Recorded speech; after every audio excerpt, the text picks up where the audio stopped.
There are moments in life when the balance shifts so violently that even the quietest truths become thunder. For so long, things felt one-sided. The lies, the manipulation, the games played behind curtains. It all built like static in the air, unseen yet heavy. Then the secret surfaced. Not through rage or vengeance, but through exposure so precise that it cut deeper than confrontation ever could. It wasn't an argument. It was revelation. What made it terrifying wasn't the truth itself, but what stood behind it. The presence that seemed to shield you without needing words. The same people who once whispered now flinched at your silence. They sensed something had changed. The protector was not flesh and bone, but energy, an unseen force that made deceit tremble. The secret's exposure didn't destroy you. It crowned you. Every hidden intention that once threatened your peace now bowed before something unexplainable. When truth finally emerged, it didn't come dressed in drama. It arrived softly, but the air changed with it. People who built illusions felt the ground shift beneath them. The protector wasn't loud. It was presence, conviction, and timing. Life has a strange way of defending those aligned with truth. It waits until deception overplays its hand, then steps in quietly, correcting the balance. Those who thought they had you cornered realized too late that protection doesn't always look divine. It looks strategic. Every move they made was already anticipated. Every lie they crafted became the evidence of their downfall. The terrifying part wasn't that you survived. It was that you seemed untouchable while everything else fell apart. The protector didn't fight for you. It operated through you. Confidence replaced fear, clarity replaced chaos. The secret that was meant to destroy ended up being the weapon that revealed your invincibility. The world reacts differently to truth that carries no vengeance. There's a purity to it, a kind of power that doesn't need defense. When the mask fell, everyone felt it. The protector wasn't something external. It lived in stillness, in restraint, in the refusal to be reactive. That's what unsettled everyone. They expected you to fight, to plead, to justify. Instead, you observed. You let silence tell the story. That calmness was terrifying because it reflected a higher understanding, a kind that cannot be manipulated. The protector was discipline forged through betrayal, awareness molded from disappointment. When you stopped responding emotionally, the universe started moving strategically. That's when protection revealed itself, not as divine coincidence, but as alignment. Those who tried to sabotage you discovered that truth has a way of circling back with interest. The exposure wasn't revenge. It was inevitability, and the protector ensured no one left unaccountable. Exposure has a rhythm. It begins with whispers, then accelerates through tension, and ends in silence so sharp it cuts the air. What once hid in shadows was now center stage. Every false alliance, every strategic deceit, every quiet manipulation, it all surfaced. But what unsettled people most was how calm you remained. It was the calm of someone who knows forces beyond perception are in motion. The protector didn't roar, it rearranged. Those who wronged you started facing patterns they once used against others. That's how life restores balance. It mirrors behavior until lessons are learned. You didn't need to lift a finger. The same web they spun became their own confinement. The protector didn't operate on anger but on law, the kind that punishes arrogance through consequence. The secret's exposure was not your doing. It was simply time correcting what humans refuse to. When certain truths unfold, they don't just shock people, they rearrange reality.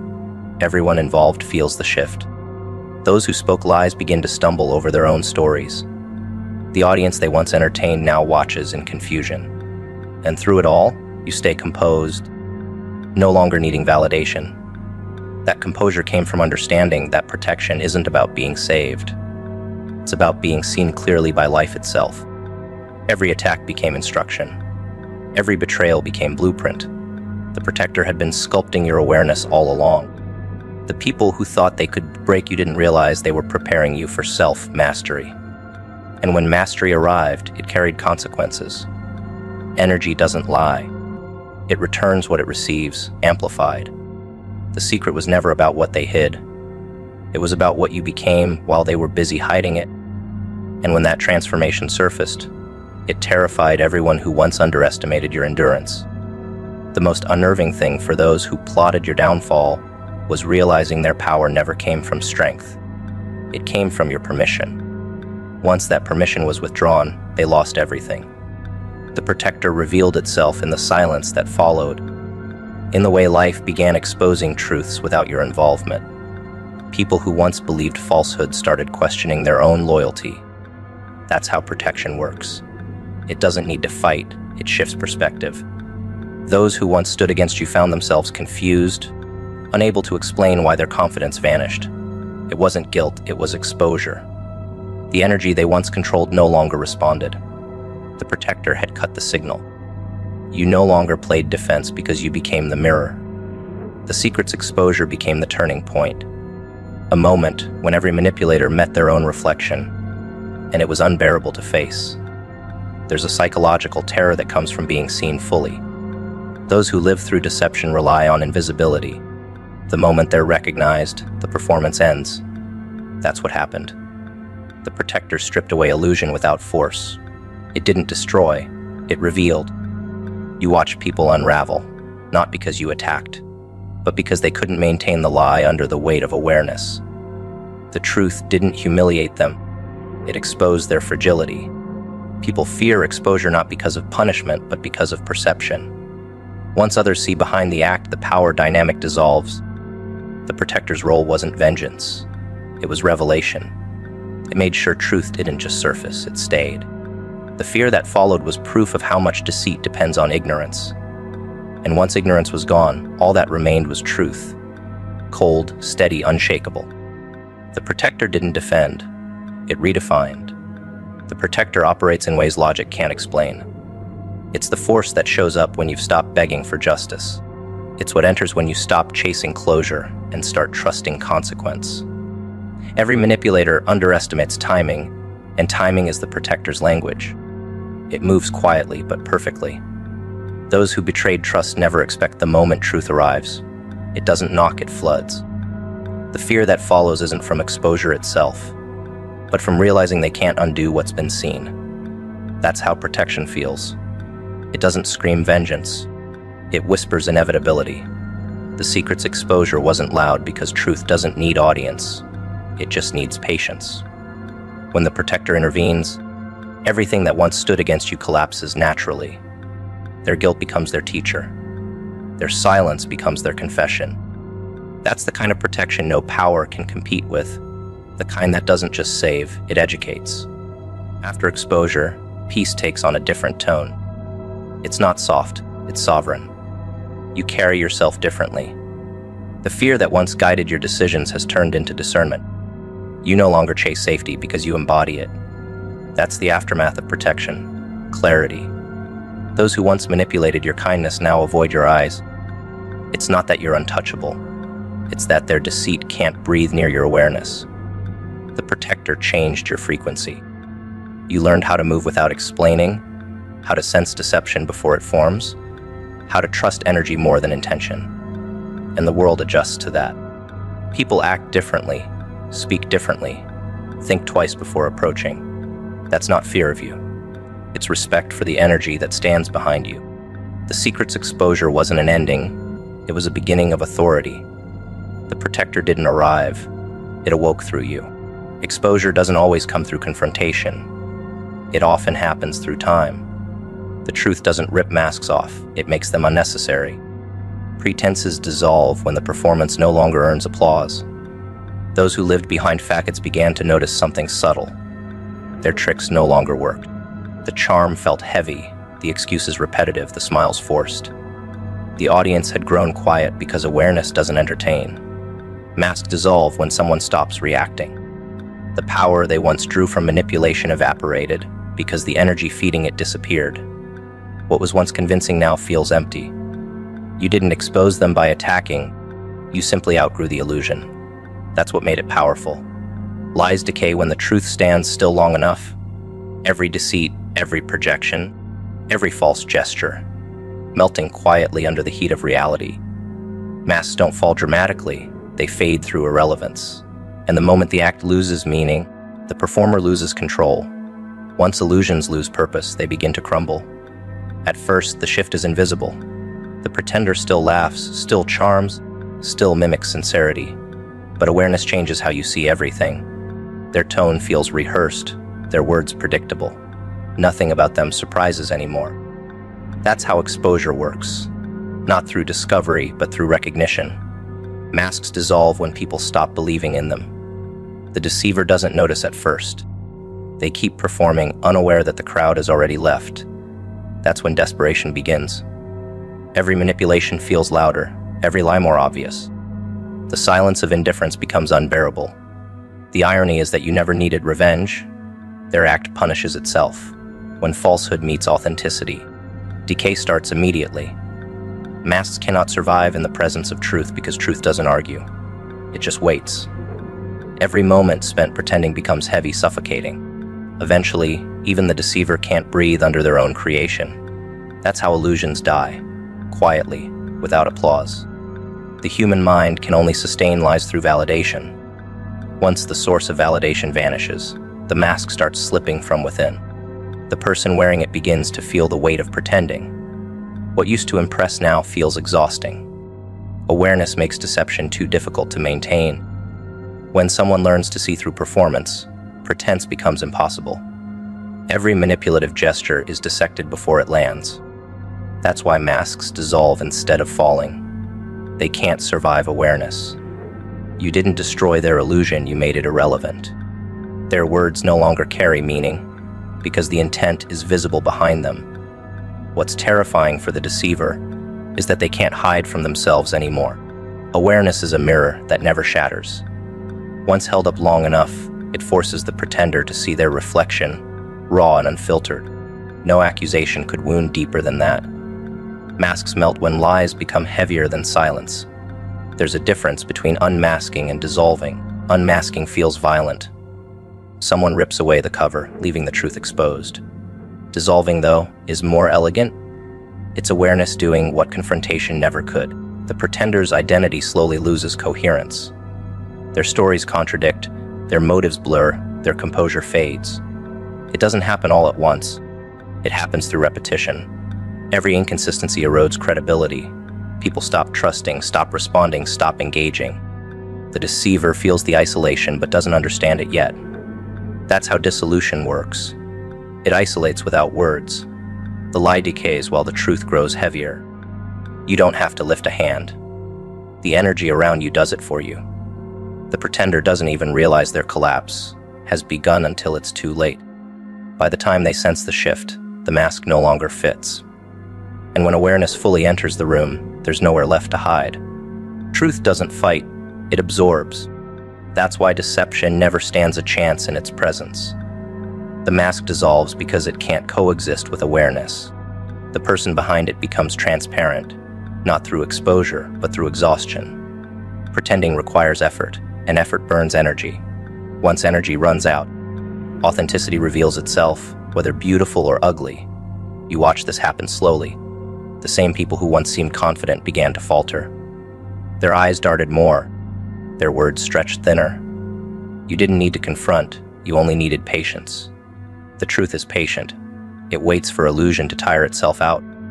The masks dissolved not because you exposed them, but because they couldn't sustain the lie in front of clarity. That's how power changes hands. Not through domination, but through endurance. Eventually, pretense burns itself out. And what's left after the fire is always cleaner, quieter, undeniable. Masks don't survive when someone stops feeding their ego. Manipulators depend on reaction, on emotion, on constant engagement. When you withdrew your energy, their identity began to weaken. It's strange how silence dismantles deception faster than confrontation. The pretender doesn't know how to function without attention. They keep trying to provoke, to lure, to draw you back into chaos. But your detachment became their undoing. They needed your belief to validate the mask, and when it disappeared, so did their confidence. Lies require an audience, truth needs none. That's why masks dissolve. They aren't destroyed, they become useless. The person who built their self, worth around illusion, eventually faces the emptiness beneath it. That's when fear sets in. The mirror becomes their enemy, because it reflects the reality they've avoided. You didn't punish them. Awareness did. And awareness never stops once it begins unraveling what's false. The most painful collapse happens internally. No one sees it, but it changes everything. The deceiver starts losing alignment with their own act. They tell one version of a story and forget the last. They use old tricks on new people, unaware the charm has expired. The world begins to mirror their deceit back at them. Failed plans, fractured relationships, fading respect. That's not coincidence, it's consequence. The mask dissolves when life stops cooperating with delusion. You become witness, not participant. Watching from a distance, you see how truth doesn't seek revenge, it enforces balance. Every lie carries an expiration date, and awareness speeds it up. The person behind the mask feels exposed without ever being accused. Their own conscience becomes unbearable company. That's the collapse no one talks about. The moment deceit runs out of disguise and has to face itself. That's how dissolution feels. Silent, inevitable, absolute.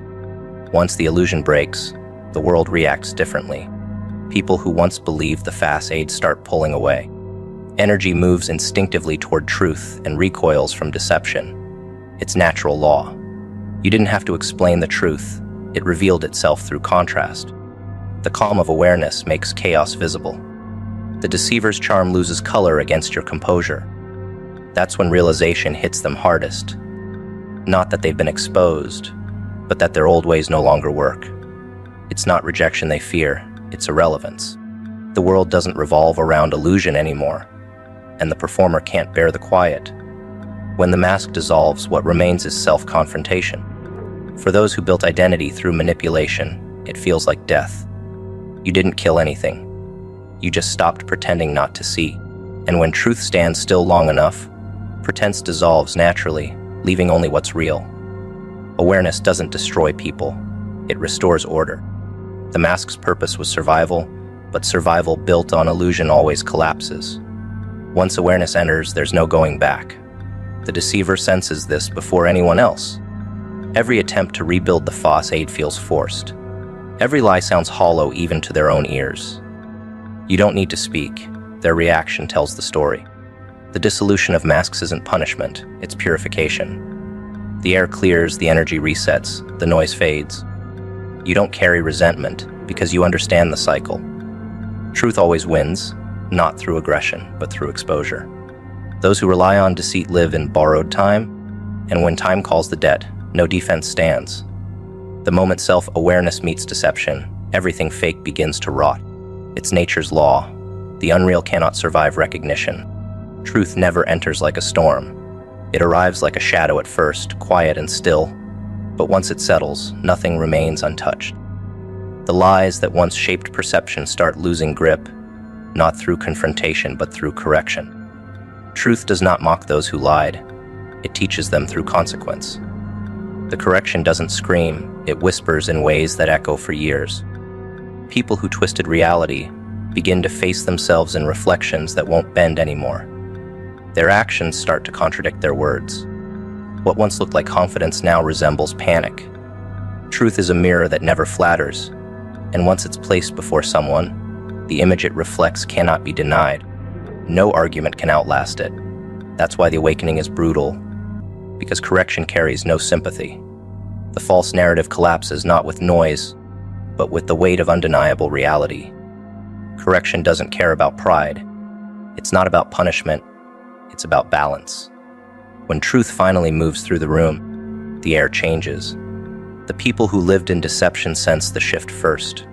Their rhythm falters, their control weakens. It's not that they're attacked, it's that they can no longer manipulate the environment that once hid their flaws. Truth strips away illusion layer by layer until only authenticity remains. That's its nature. It doesn't humiliate, it reveals. It doesn't destroy, it reorders. You begin to notice that reality never rushes. It waits until illusion becomes heavy enough to collapse on its own. Correction is patient but precise. And when it finally lands, there's no debate left to have. Truth doesn't argue, it absorbs falsehood until there's nothing left to feed on. That's why it's feared. Because it doesn't fight, it simply outlasts. When the truth begins its work, it doesn't shout accusations. It lets evidence speak. Words lose power when consistency disappears. The liars feel it first in their own contradictions. The stories they built begin to crumble under their own weight. That's the first stage of correction, exposure through clarity. The truth doesn't mock, because it doesn't need validation. It lets the false destroy itself. That's the quiet vengeance of reality. The ones who deceived thought they could rewrite outcomes, but truth never negotiates with pretense. Every lie carried a timestamp. Every manipulation came with an expiration date. Now the expiration has arrived. Correction begins as discomfort, grows into isolation, and ends in reflection. No one can fight it because truth doesn't play by human ego. It plays by universal law. And once it activates, even silence begins to sound like confession. What makes truth terrifying is not its sharpness, but its precision. It doesn't strike randomly. It targets exactly where the illusion was strongest. Those who spent their lives pretending are corrected through exposure to what they denied most. The manipulator who thrived on lies faces transparency. The narcissist who lived for control faces freedom they can't handle. The deceiver who built on vanity faces reflection without flattery. Truth corrects by aligning outcomes with intent. Every hidden motive, every fake smile, every false apology is rebalanced through consequence. That's the nature of correction. It mirrors action, not emotion. You start to see how fair reality really is. It never punishes, it recalibrates. Every imbalance eventually finds its counterweight. The correction doesn't feel cruel until it's deserved. That's why truth is feared by those who built empires on illusion.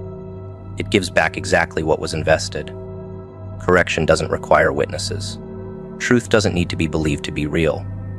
While people argue, deny, or distort, truth continues working quietly beneath their noise. You see it in timing, in patterns, in energy that starts rearranging itself. People who lived dishonestly begin to lose their footing. They mistake it for bad luck, but it's correction unfolding. Truth never attacks directly, it removes what no longer aligns. Relationships fade, opportunities dissolve, lies lose oxygen. Correction feels painful only to those who resist it. To those who accept it, it feels like peace returning. You learn that silence often carries more justice than confrontation ever could, because when truth moves, it needs no defense. It already is the defense. Correction doesn't humiliate the guilty, it humbles them. It makes them face reality without disguise. No revenge required, no effort needed. The correction completes itself. Truth dismantles illusions by giving people exactly what they demanded: proof. Those who denied reality find themselves living in contradiction until they break. Correction doesn't rush, it makes people see what they created. Every manipulative tactic, every dishonest moment, every betrayal comes back, not as punishment, but as reflection. That's the power of truth. It mirrors intention perfectly. When the liar sees their own lie reflected in life, they finally understand cause and effect. You watch it unfold with no bitterness, because correction doesn't need your involvement. It's self-sustaining. The more someone tries to outrun it, the faster it catches them. Truth doesn't chase, it arrives. You stop needing closure because you realize closure is automatic. Nothing false survives in truth's gravity. The correction might look cruel, but it's the most honest justice that exists. One that doesn't mock, only aligns. Correction becomes terrifying when silence joins it. There's no yelling, no spectacle. Just the weight of truth pressing down until it becomes undeniable. That's when people start crumbling.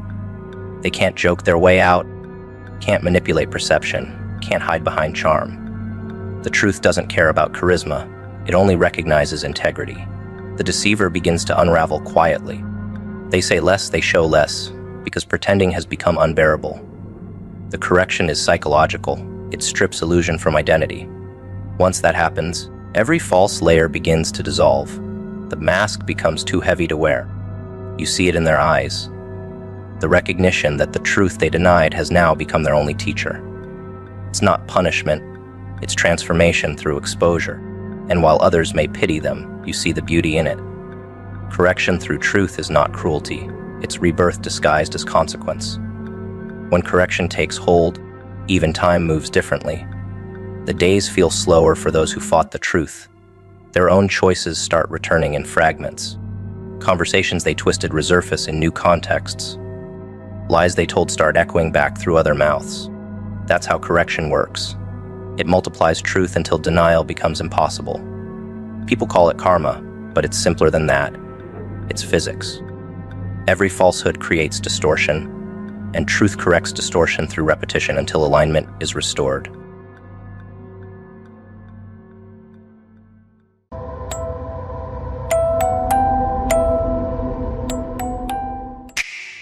Isn't it fascinating how they tried to dim your light, only to find themselves blinded by your brilliance? Let's explore the delicious irony of how their attempts to silence you became the very amplifier of your voice. You see, in their desperate effort to suppress your truth, they forgot one crucial detail. Pressure doesn't always crush things. Sometimes it creates diamonds. Think back to those moments when they thought they had you cornered, their whispers spreading like poison through the corridors of your life. Every raised eyebrow, every interrupted sentence, every accidental exclusion, all carefully orchestrated to make you question your own voice. They were so convinced of their power, conducting their symphony of silence with such precision, never realizing they were actually composing the soundtrack to their own obsolescence. The beauty of their miscalculation lies in its completeness. While they were busy building walls to contain you, you were developing the strength to shatter them. Each attempt to muzzle your voice only gave you more reason to perfect it. Like a musician practicing in forced solitude, you turned their imposed silence into your rehearsal space, crafting every word until it became a weapon they couldn't deflect. What they never understood was that silence has a sound of its own, the sound of potential energy building, of pressure accumulating, of strength gathering beneath still waters. They mistook your strategic silence for submission, your calculated restraint for defeat. Oh, how they basked in their imagined victory, not realizing they were actually witnessing the calm before a storm that would reshape their entire landscape. The transformation was gradual, but absolute. With every attempt to shut you down, you developed a new way to rise up. Their tactics became your teachers, their resistance, your strength, training. While they were congratulating themselves on each small victory in silencing you, you were alchemizing their opposition into eloquence, turning their constraints into your launching pad. Now, look at them, frozen in stunned silence, as you speak truths they tried to bury. Watch how they struggle to comprehend the power of the voice they thought they had extinguished. Their speechlessness is your symphony. Their shocked silence, the sweetest validation of your metamorphosis. Every word you speak now carries the weight of every word they tried to suppress, and the impact is beautifully devastating. The greatest comedy in this performance is watching them scramble to find their own voices, now that yours has become undeniable.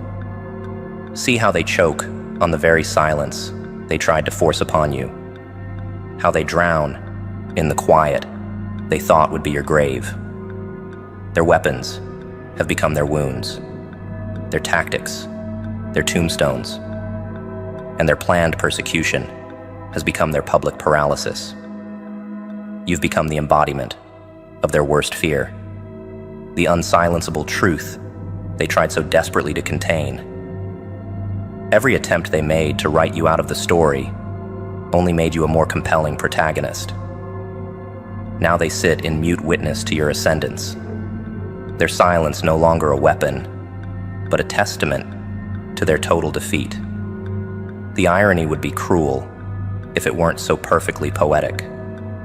Consider how they must feel, watching you command the very attention they tried to deny you. Their carefully constructed narratives crumble with every word you speak, their orchestrated ostracism now isolating them instead.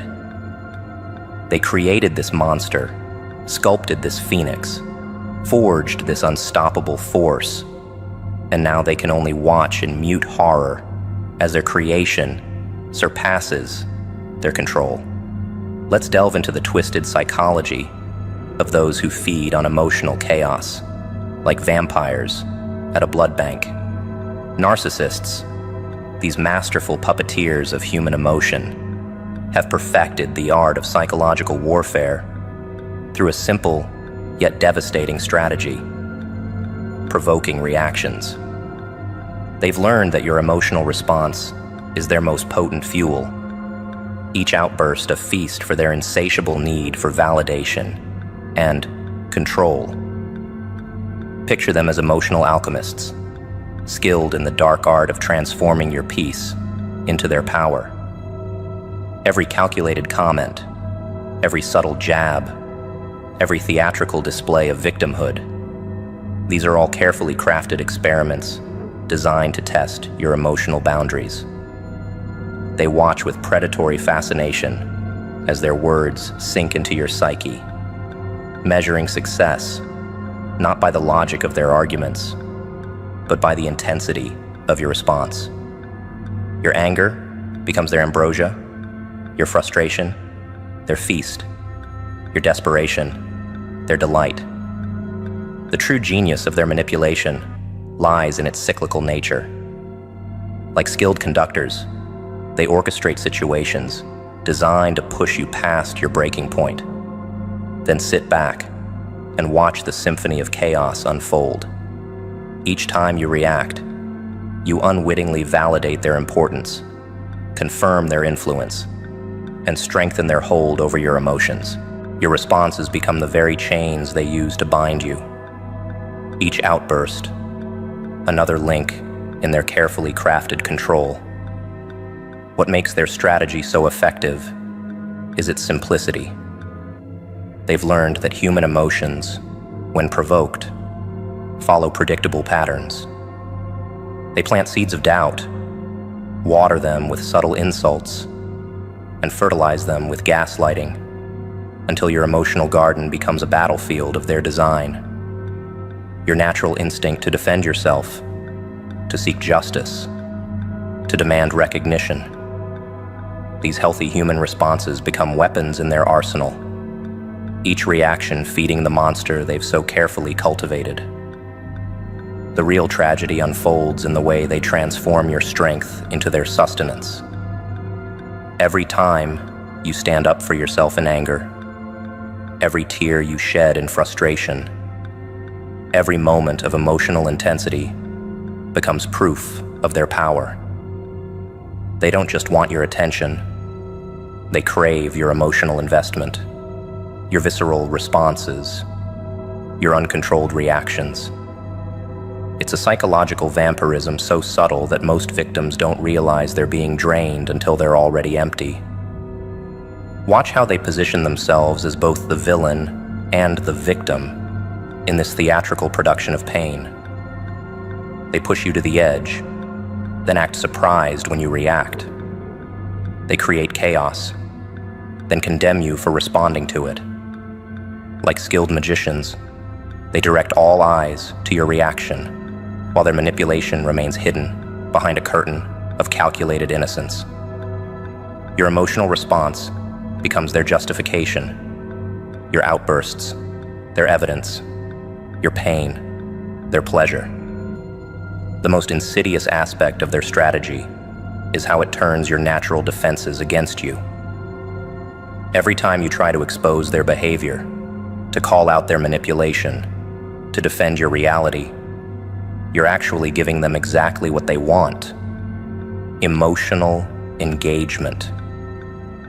They've learned that even negative attention feeds their narcissistic supply, that your hatred is just as nourishing as your love.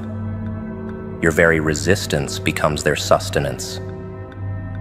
But here's where the game changes.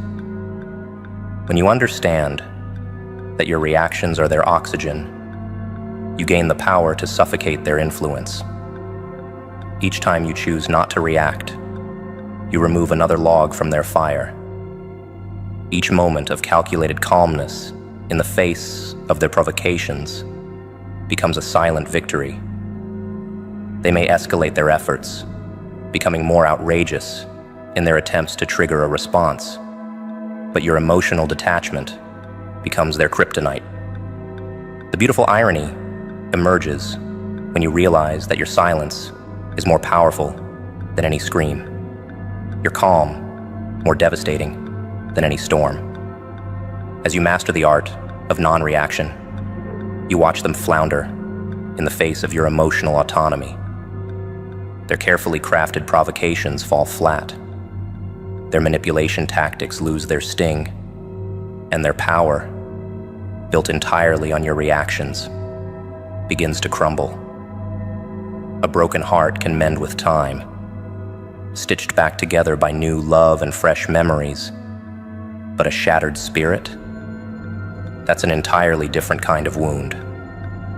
When narcissists wage their psychological warfare, they're not aiming for your heart. That would be too simple, too superficial for their elaborate game.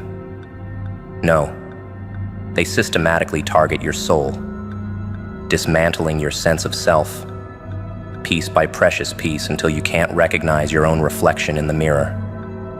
Like masterful demolition experts, they don't destroy everything at once. Their approach is calculated, patient, almost artistic in its cruelty. Today they might plant a seed of self-doubt. Tomorrow they'll water it with subtle criticism. And before you realize what's happening, your confidence has been replaced by a garden of uncertainties. Through love bombing turned to ice-cold indifference. Through praise twisted into poison. They orchestrate a symphony of destruction that plays out in slow motion. The healing process becomes exponentially more complex because you're not just recovering from lost love, you're rebuilding your entire identity. Every small victory feels hollow because they've convinced you that you're unworthy of success.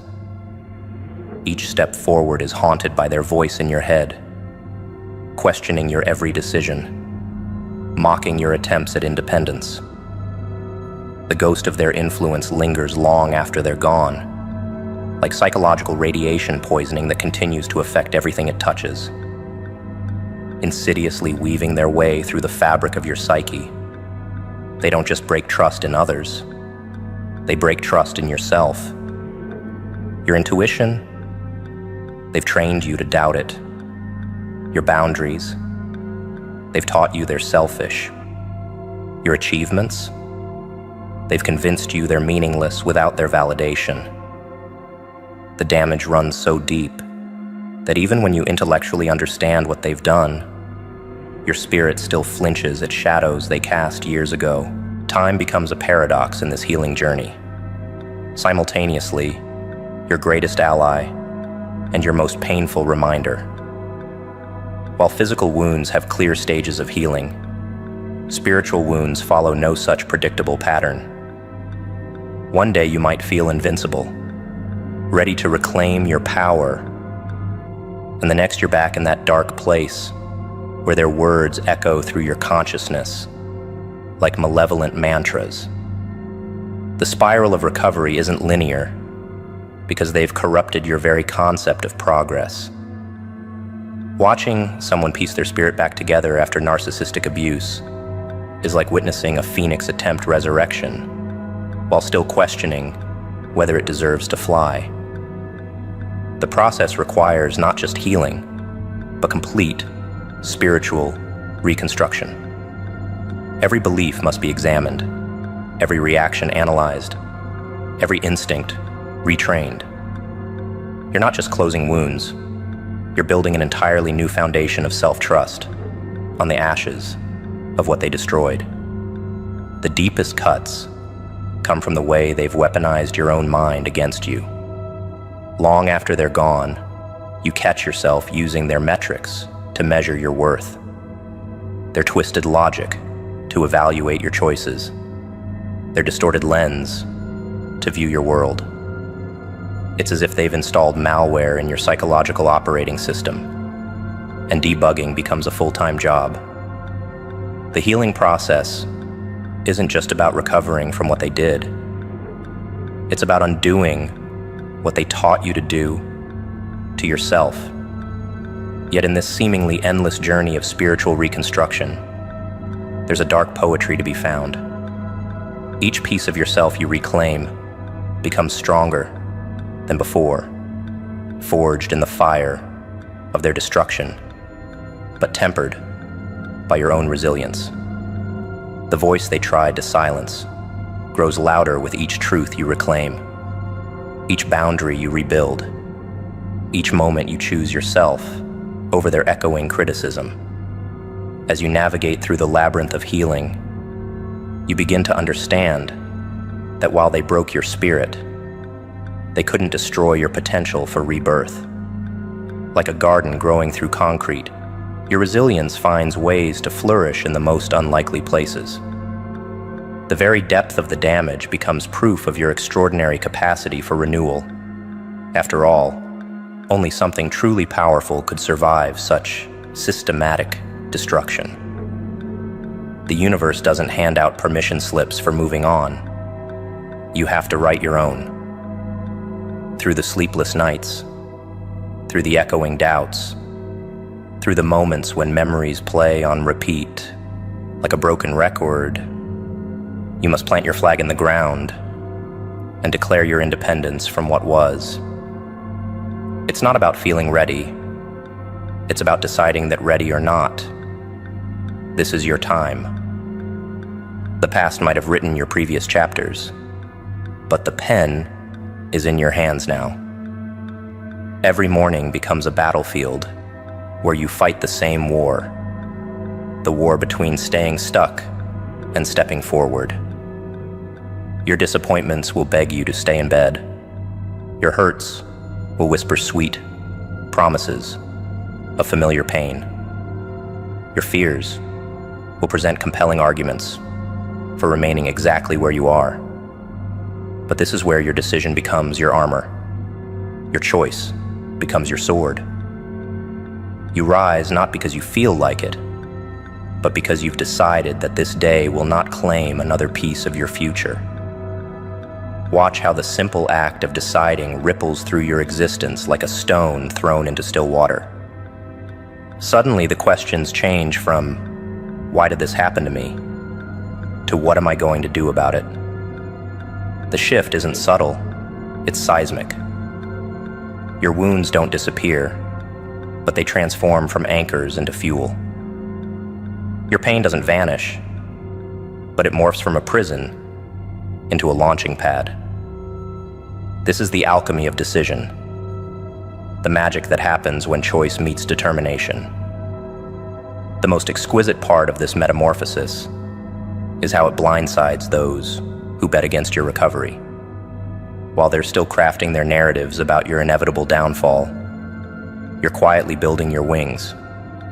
Each step forward might be small, might be shaky, might be scarred, but it's yours. You're not waiting for the path to clear.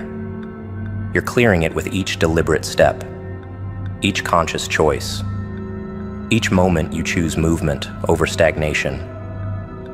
Notice how your decision to move forward forces others to revise their stories about you.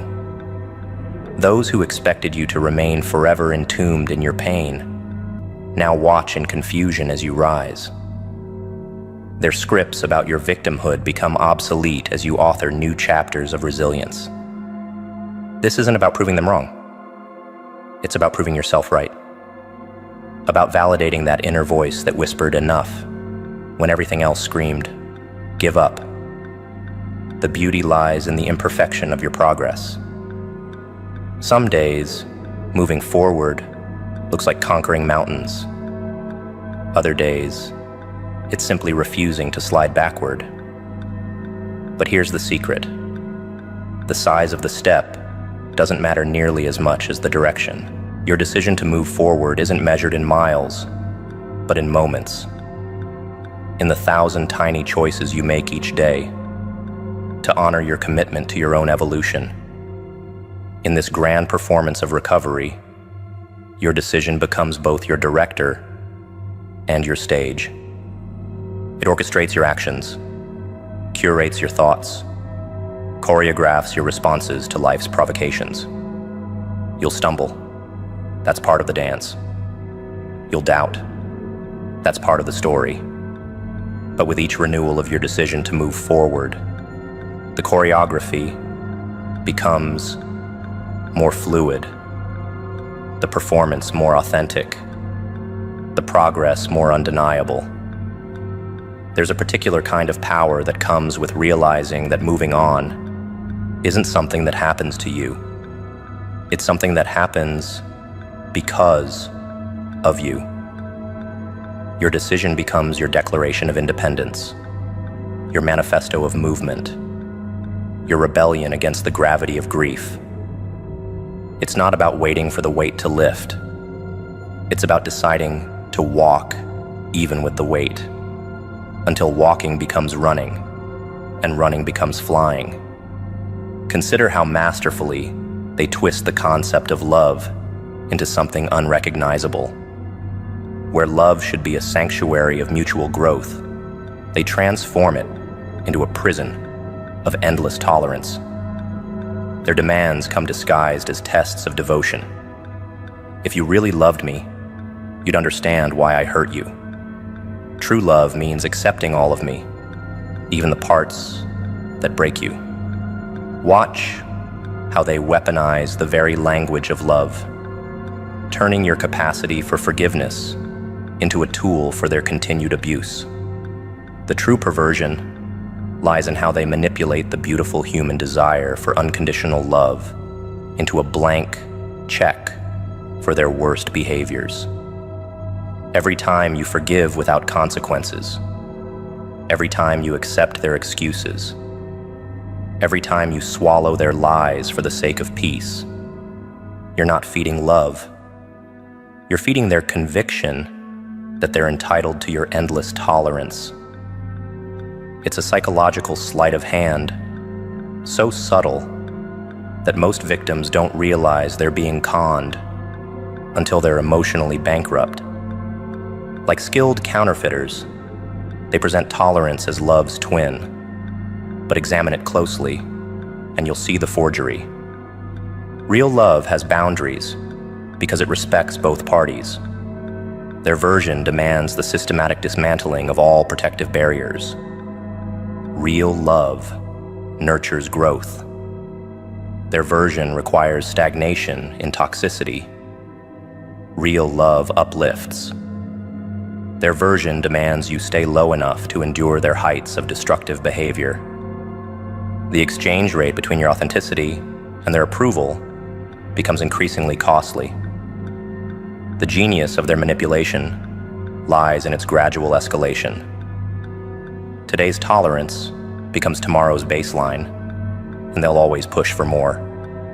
Like emotional inflation, what once seemed like an unreasonable demand becomes the new normal, and your capacity to endure must constantly expand to accommodate their growing sense of entitlement.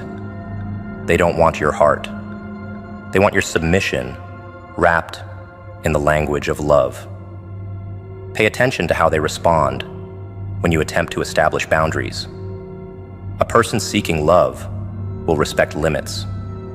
A person seeking tolerance will rage against them. Their reaction to hearing no tells you everything about their true desires. Watch how quickly their charm evaporates when you refuse to tolerate the intolerable. How swiftly their love turns to venom when you dare to protect your own well-being. The most insidious part of their strategy is how they use your own capacity for love against you. Your ability to see the good in others becomes a trap. Your hope for their change becomes your prison. Your willingness to forgive becomes your weakness. They study your heart, not to cherish it, but to learn how many blows it can take before you finally realize that what they're offering isn't love at all. It's a life sentence of perpetual accommodation. This realization often comes with a devastating clarity. All those times you thought you were proving your love, you were actually demonstrating your willingness to be mistreated. The unconditional love they claimed to seek was merely a smokescreen for their true desire, unconditional permission to remain unchanged, unchallenged, and unaccountable. Their greatest fear isn't losing your love, it's facing the consequences of their actions. The breaking point arrives when you finally understand that their request for tolerance is actually a demand for complicity in your own diminishment. Every time they push your boundaries, they're not testing your love. They're measuring your willingness to participate in your own destruction. The moment you withdraw your unlimited tolerance is the moment they reveal their true face, proving that it was never about love at all. And now, as you stand firm in your refusal to tolerate the intolerable, they find themselves speechless, confronting a truth they never expected, that their demand for endless tolerance has met its limit. Genius is burned. I laughed louder.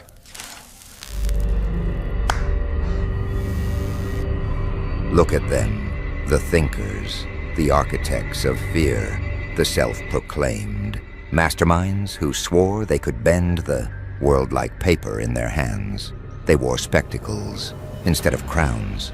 They ruled not with armies, but with equations, lies, and whispers.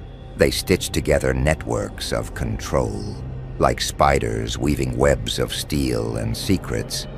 They believed nothing escaped their gaze. They thought every code, every silence, every breath could be mapped. Their minds were their weapons, and their arrogance, their shield. But then you arrived, a presence they couldn't calculate, a storm with no formula, a shadow with no footprint. And suddenly, the world's most dangerous minds discovered something far more dangerous. You, the irony. They built puzzles for the world, and you turned their puzzles into prisons. They tried to read you, decode you, trap you. But every time they thought they had the answer, you changed the question. And now, the masters of intelligence, the titans of thought, stand trembling because brilliance can outsmart nations. But madness rewrites the rules. The brilliant ones, the world's dangerous minds, not kings, not warriors, but men in spectacles, women with pens, spies with dossiers, fat enough to crush a table. They thought themselves gods of prediction. They thought their maps could trap shadows. They thought their numbers could tame chaos. Look at their walls, chalkboards, crawling with equations no one dares to erase. Formulas stacked like tombstones, symbols stacked on symbols until they no longer mean anything. Look at their tables. Maps, bleeding red lines like veins, arrows stabbing through continents, pins marking lives as if they were insects in glass. Look at their blueprints. Walls, networks, grids of control, designed to choke every scream before it reached the air. Yes, they built a world of cages. Cages for lions, cages for monsters, cages for rebels. But they forgot something. They forgot the shadow that slips between the bars. They forgot the laughter that bends the lock without touching it. They forgot you. See, their brilliance was a trap. The sharper their minds, the narrower their vision. They measured everything. Weight, distance, fear, silence. They turned lives into numbers, hearts into data, dreams into files. And yet, when you appeared, the numbers turned meaningless. Their codes scrambled into gibberish. Their maps ended in white space. Their chalk snapped against the board. Oh, the panic. The quiet panic of men who never panic. Generals clutching their medals like children clutch toys. Scientists mumbling equations that no longer worked. spies scribbling faster, as if ink could cage a ghost. You were not supposed to exist. You were not in their models. You were not in their blueprints. You were the slip, the crack, the shadow between calculations, and suddenly, these dangerous minds discovered what real danger feels like, because their minds were weapons, weapons sharp enough to cut nations in half. But weapons crack, and when pointed at ghosts, they shatter. You didn't just evade them, you broke the very idea of them, the masters of control, out of control, the architects staring at ruins. Their pride was their palace, their intelligence, their crown. But one laugh, one shadow, one move they could never predict, and the palace turned to rubble. The crown slid into the dirt. Yes, the architects of control thought they had built cages strong enough to hold the world. But you were never the lion inside their cage. You were the silence outside it. And silence cannot be trapped. Puzzles. The dangerous minds loved puzzles. They lived for them. Equations, riddles, ciphers, codes. They believed there was nothing in this world that couldn't be solved with enough ink, enough numbers, enough sleepless nights. But then you appeared, and suddenly the puzzle had no edges, no center, no pattern. Midnight lamps burned in their offices, dim light spilling over desks stacked with papers. Equations scrawled, crossed out, rewritten, pages scattered like corpses of failed ideas. Analysts trembled with ink-stained fingers, eyes red, hands twitching as they pressed symbols together like broken bones. Yet every formula ended in nonsense. Every line collapsed into silence. They tried algorithms, they tried patterns, they fed machines with your shadow, hoping the circuits would spit out an answer. But the machines only hummed and died. Because you weren't a problem to be solved. You were the collapse of logic itself. They stared at you like a cipher with missing letters. Every piece they thought they had was wrong. Every word they thought they knew was false. And the more they studied you, the less they understood themselves. Their confidence, the smug certainty of the smartest in the room, turned to cracks. Cracks into doubt. Doubt into obsession. Obsession into madness. Yes, madness. The very thing they feared most. The very thing they mocked in others. Now it stared back at them, in their own reflections. They locked themselves in rooms, scribbling through the night, chalk breaking under their feverish hands, muttering your name as if it were a forbidden equation. Some smoked until the air was fog, their cigars burning down to trembling ash. Others drank coffee until their veins felt electric. Still no answer. Their wives called them home. Their children waited by doors, but they didn't hear. They couldn't hear. They were prisoners of you. You had become their unsolvable riddle, their eternal equation. And yet, you laughed, because they thought you were a puzzle, a pattern, a code, waiting to be cracked. But you weren't. You were the silence after the answer. The part they never planned for.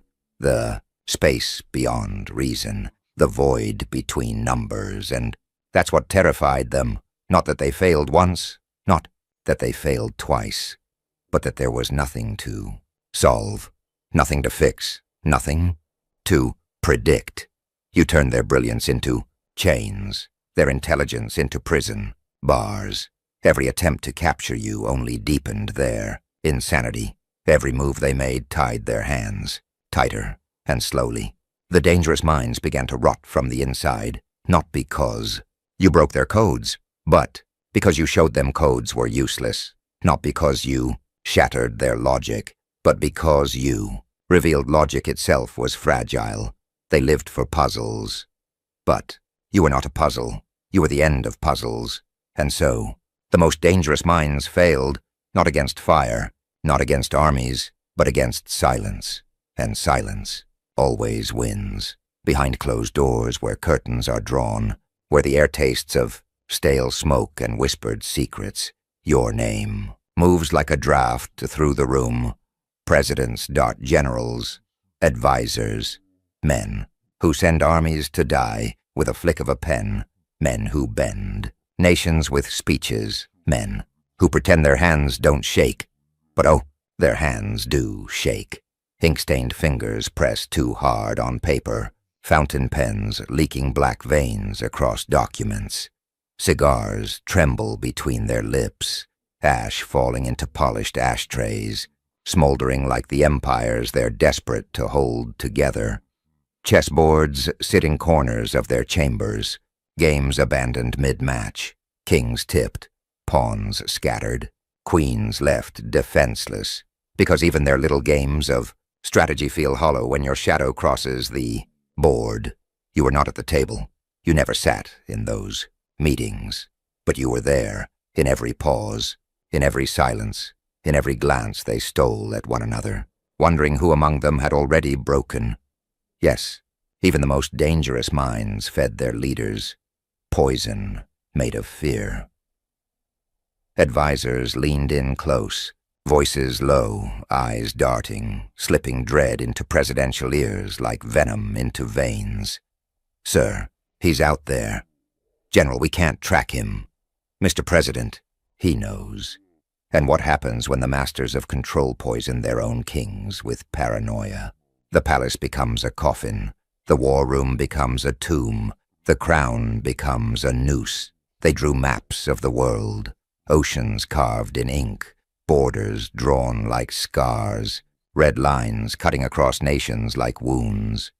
But no matter how precise, no matter how careful, the shadow across the map was always yours, a shadow they couldn't erase, a move they couldn't anticipate, a ghost they couldn't outthink. Because what terrifies a mastermind?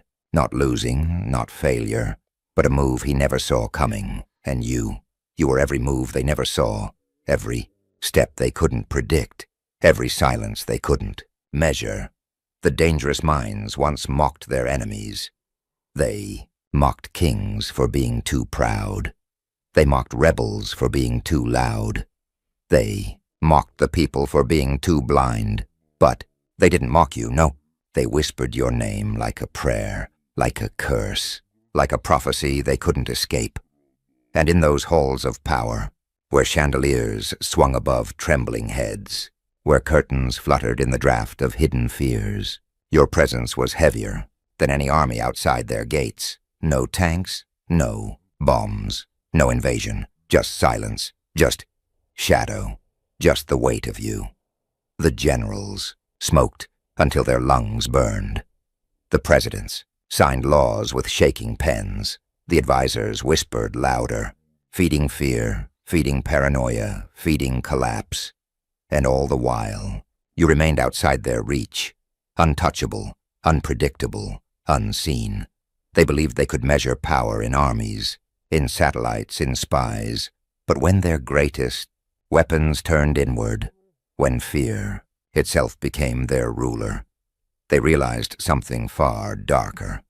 Power doesn't collapse from bullets. It collapses from silence. It collapses from shadows. It collapses from you. And in those high halls of command, where power was supposed to be unshakable, they learned a lesson written not in ink, not in law, but in dread. Even the brightest minds, even the strongest rulers, tremble when faced with the one move they never saw coming. Intelligence. They wore it like armor, polished, shining, untouchable. Professors with walls of books behind them, degrees stacked like weapons, spies with encyclopedic memories, able to recall 1,000 faces, 1,000 lies, 1,000 truths twisted into knives. They thought their intelligence made them invincible. But here's the little secret. The smarter they are, the more fragile they become, because intelligence breeds arrogance. Arrogance blinds the eye, and blindness, well, blindness always breaks the mind. Look at them. Professors with trembling voices, lectures collapsing into stammers as your shadow filled their thoughts. Spies who once walked into war zones without flinching, now shaking like children in the dark. Men who memorized the details of galaxies, yet forgot how to steady their own hands. They built towers of logic, stone upon stone, fact upon fact, law upon law, tall, rigid, unshakable, until you cracked them with laughter. A single laugh, a single unpredictable sound, and their fortress of certainty became a house of cards in the wind. Because here's the paradox they never saw. Intelligence doesn't protect you from fear. It multiplies it. It sharpens it. It makes every silence scream louder. The dumb man sleeps soundly. The blind fool never sees the monster. But the brilliant mind imagines everything. Every shadow a threat. Every silence a conspiracy. Every unknown. Your hand. Your face. Your laughter. And so, the most dangerous minds, the professors, the spies, the architects of control, were the ones who collapsed first. They memorized every law of the universe, but they couldn't control the quake in their own hands. They could map stars across the heavens, but they couldn't map the silence between your footsteps. They could predict nations, wars, elections, collapses, but not you. The higher they climbed on their tower of knowledge, the thinner the air became, the thinner the air, the weaker the heart. And when you appeared, when the unpredictable stepped into their perfect equations, they choked. Intelligence turned into prison bars, arrogance turned into chains, logic became a noose. And what did you do? Nothing but stand there, breathing, laughing, existing. That was enough. Because intelligence is not strength. It's glass. It sparkles, it shines, but it cracks with one touch, one laugh, one shadow. So the professors locked their doors. The spies swallowed their own lies.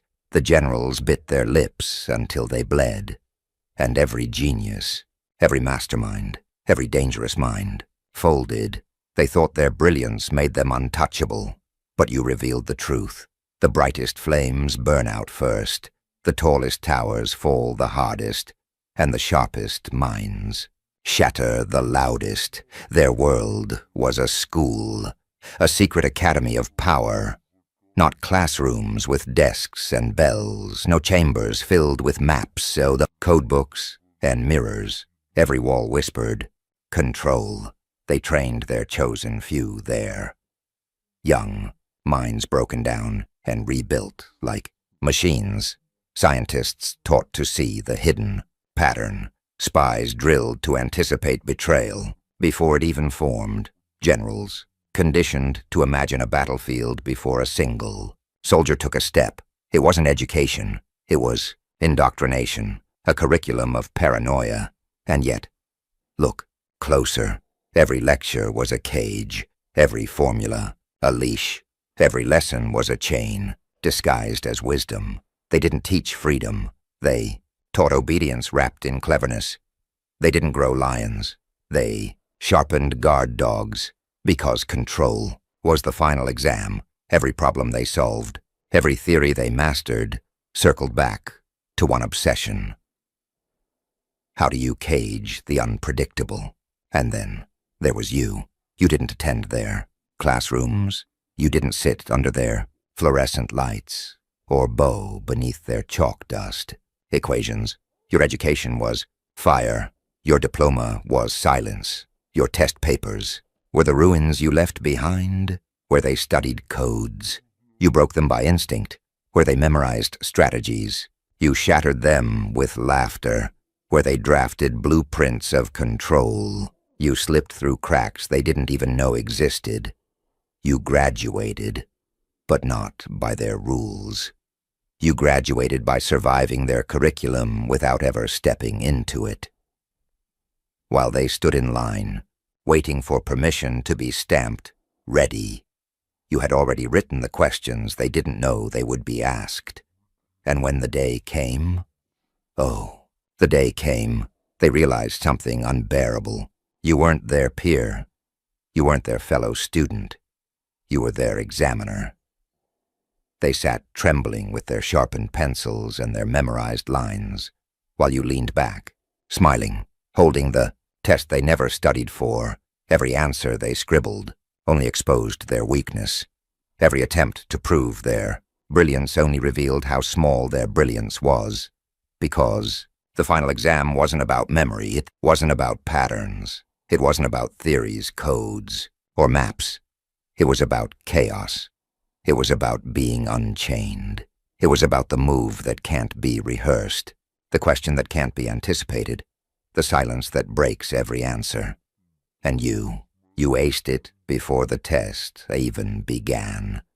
Their entire institution trembled when they understood. The School of Control had produced its perfect product. Men and women sharpened like blades.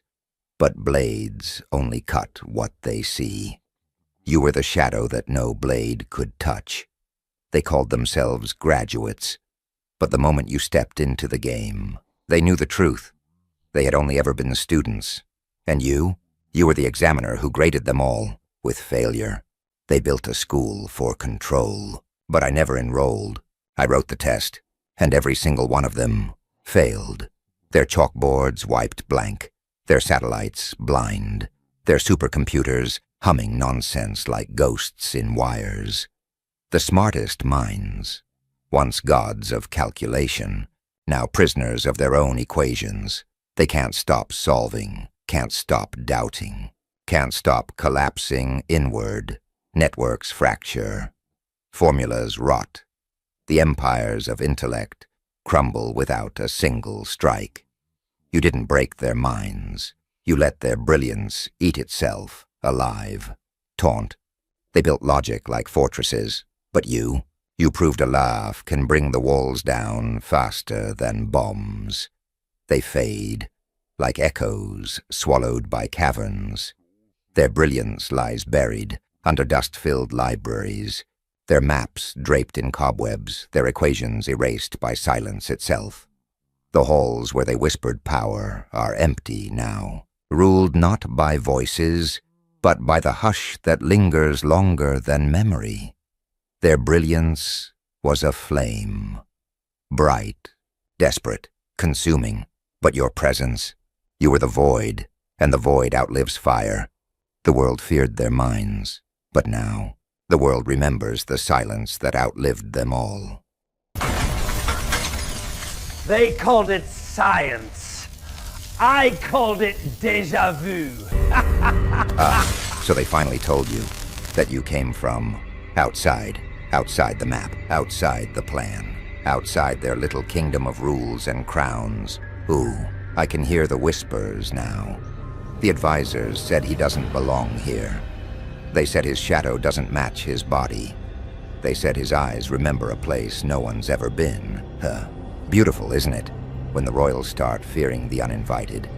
They built their empire on perfect geometry. But you were the miscalculation, the divine typo in their holy code. And now they don't know whether to worship you or erase you. See, they thought they'd mapped every inch of the human mind, every river, every ruin, every rebellion. But then you walked in, and suddenly the compass spun like it remembered God. Tell me, darling, how does it feel to be the one who broke the border between real and royal? Because tonight, the advisors are trembling, and you're the reason the throne forgot its name. Maps. Pretty little prisons of certainty. Lines pretending to mean control. Crowns pretending to mean wisdom. The royal advisors. Oh, they were so proud of their masterpiece. They drew it all. Every mountain tamed. Every shadow numbered. Every soul labeled like property. They built their kingdom on parchment, not blood. Because blood stains, ink, can be rewritten. Their world was flawless. No wind, no question, no chaos. Every truth ended where the compass said stop. And every dream that tried to crawl past the border burned. They called it the perfect cartography. A universe with no mysteries, no gods, no ghosts, only geometry. Until you arrived. The map started twitching the moment your footsteps touched its edge. Ink bled off the lines.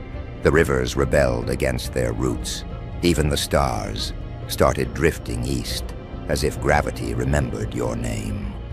Oh, the advisors noticed. Their charts began to hum at night, old parchment curling like it was afraid of what it drew.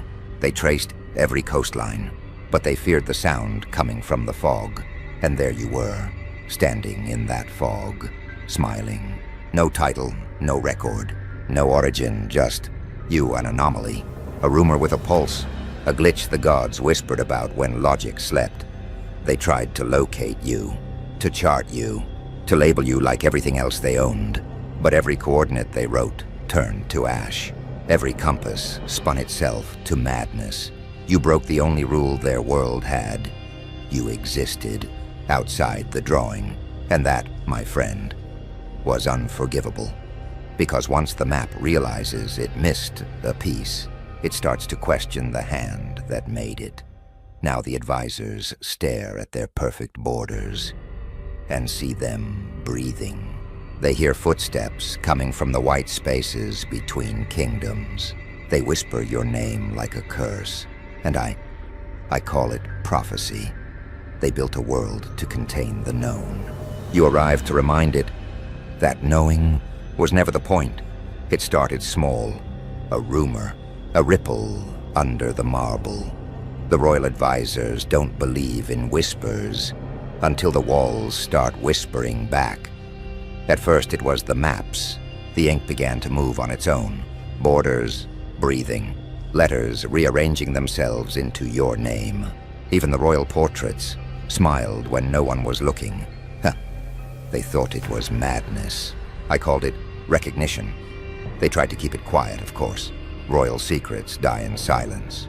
But silence, my dear, is a dangerous thing when it starts to echo.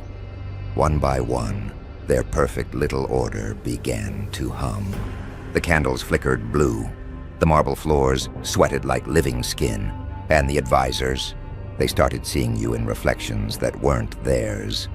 Some swore they heard footsteps in their sleep. Others claimed the palace was learning your shape. One even said the air itself was bending. To make space for you, they gathered in the throne room, trembling behind gold masks.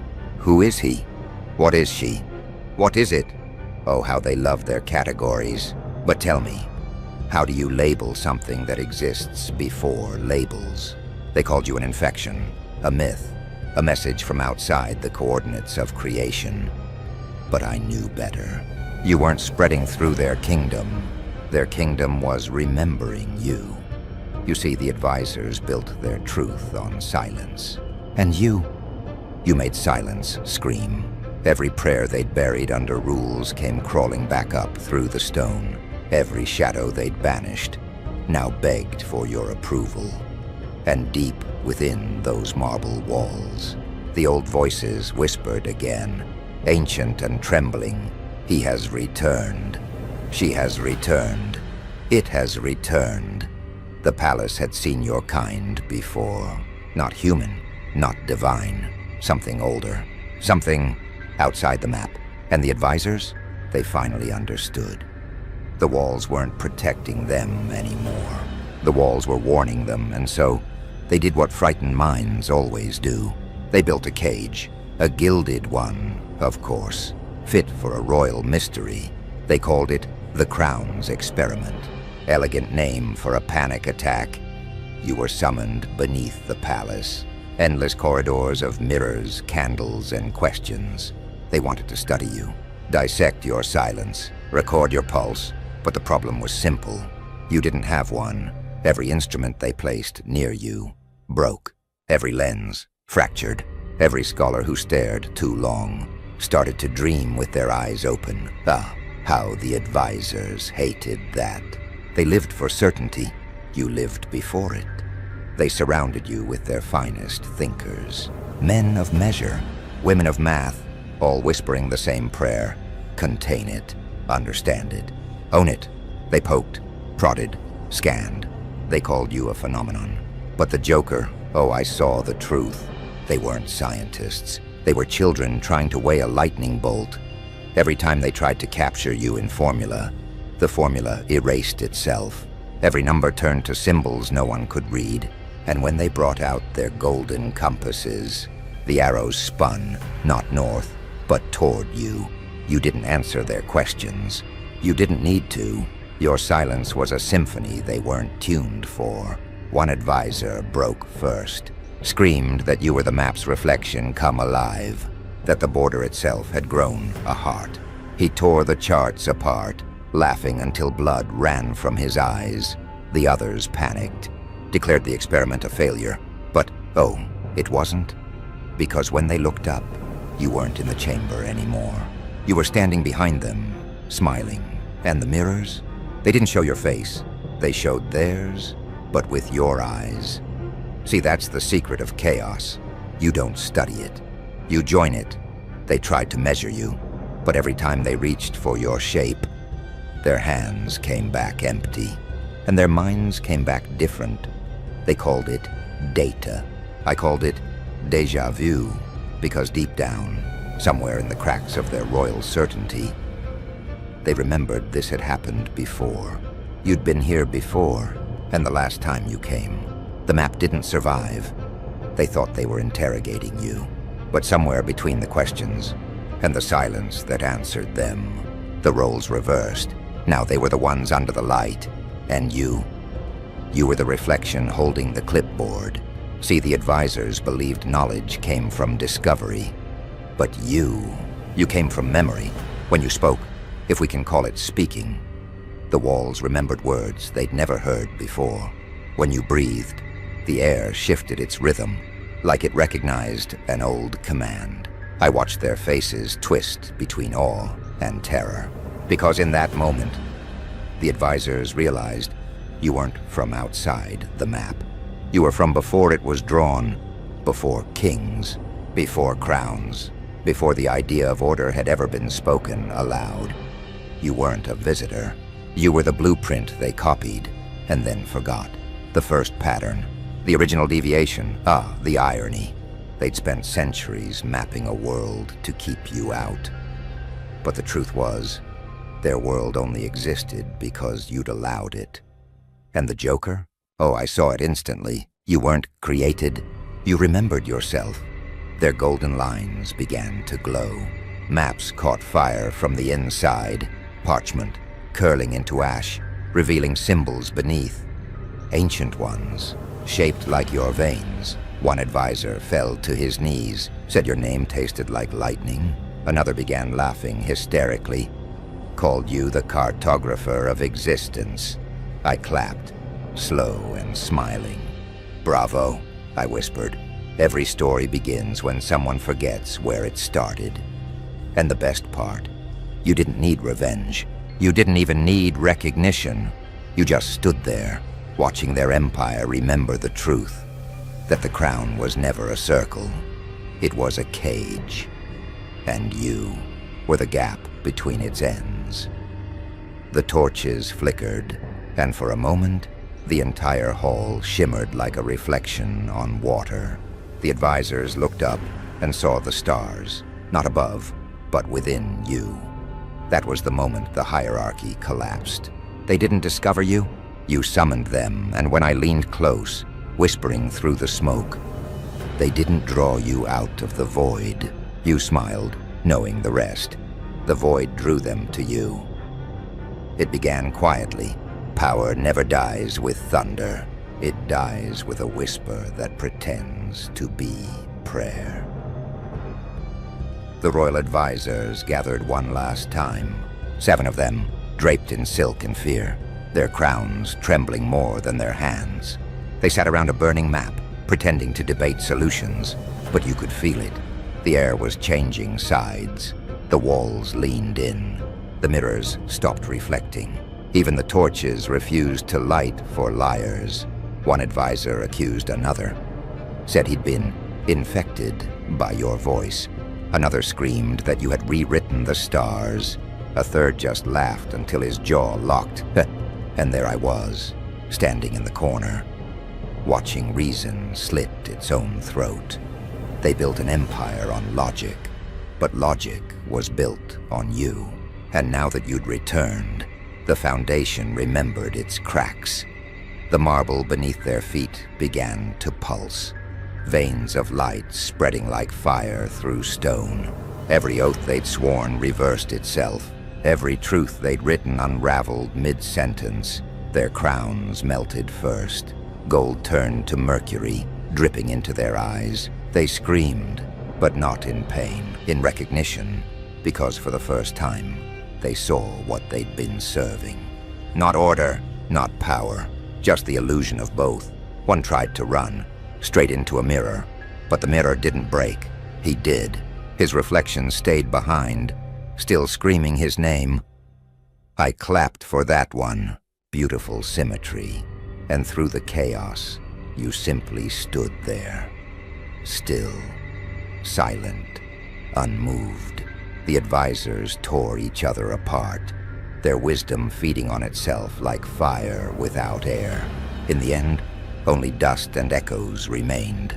I approached the throne, smirking, picked up the last crown. It was still warm, and I said it, softly, for whoever was left to hear. Bravo. The crown just realized it was wearing you. Then I tossed it at your feet, and as it hit the floor, the sound rippled across eternity, like the end of applause. Outside the ruins of the palace, the world began to tremble. Not in fear, in recognition. For centuries, the maps had ruled everything. Borders were scripture, lines were law, but now those same lines started to melt. The parchment skies tore themselves open, spilling light like ink over a forgotten painting. Rivers twisted, curling into new constellations. Mountains folded like origami, bowing toward your pulse. And the stars, oh the stars. They rearranged themselves around your silhouette. You didn't move. The universe did. Every compass spun endlessly, needles twitching like nervous hearts. Every globe cracked open from the inside, as if the core remembered your fingerprint. The scholars called it chaos. The priests called it revelation. The Joker, I called it homecoming. You didn't change the world. The world just remembered your shape. Look at them now. Cartographers crying over their ink, trying to redraw the impossible, trying to name a pattern that refuses to stay still. But how do you measure what was never measured? How do you chart something that redraws you as you stare at it? The seas began to glow in the dark, not from fire, but memory. Each wave whispered coordinates that led nowhere and everywhere. Islands rose where myths once drowned. The air shimmered like glass dipped in static, and through it all, you walked. Every step you took left no footprint, only motion. Reality followed like a loyal hound, rewriting itself just to stay beside you. Cities folded into fractal spirals, libraries turned to dust, then to light. Every record, every law, every anthem ever written dissolved into a single sound. Your heartbeat. The royal archives collapsed. Gold seals turned into glass wings, fluttering upward and vanishing like ash in reverse. And there I was, watching the rebirth of existence itself, a jester at the end of logic. I couldn't help but laugh. It was too beautiful not to. Do you see it? I whispered. This is the joke the universe kept for itself. You didn't arrive to destroy the system.